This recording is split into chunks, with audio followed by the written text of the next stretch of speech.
These turkey and sausage burgers turned out delicious. Let me show you how I make them. I start out with some pork sausage, the Jimmy Dean pork sausage, but you can use any pork sausage that you would like. I also use ground.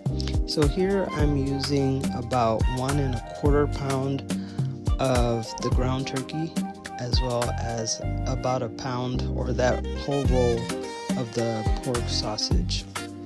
I also season with about a teaspoon or teaspoon and a half of cayenne pepper, some granulated garlic, as well as onion powder.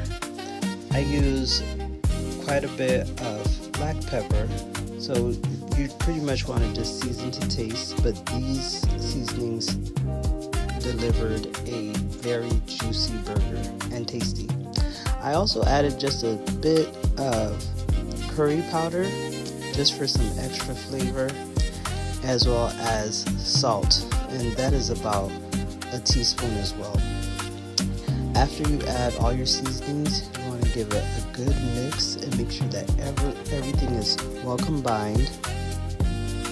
So this was quite a bit of meat, so you'll see where I actually go in with more black pepper and also some chicken seasoning.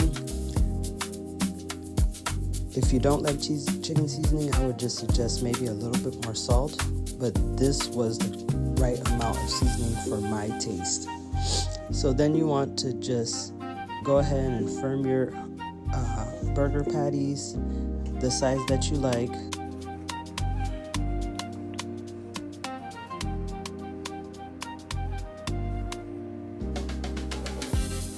So I was able to get about 16 burgers, but then I also had enough to make 4 more later on.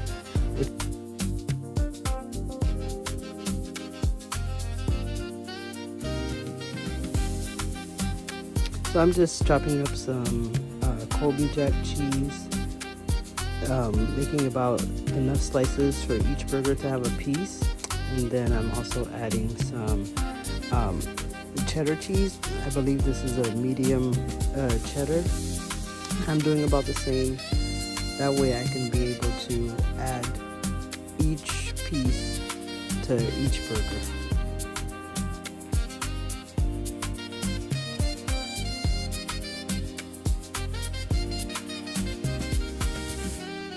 And this is how they go in. And this is how they turned out. Thanks for watching. Bye.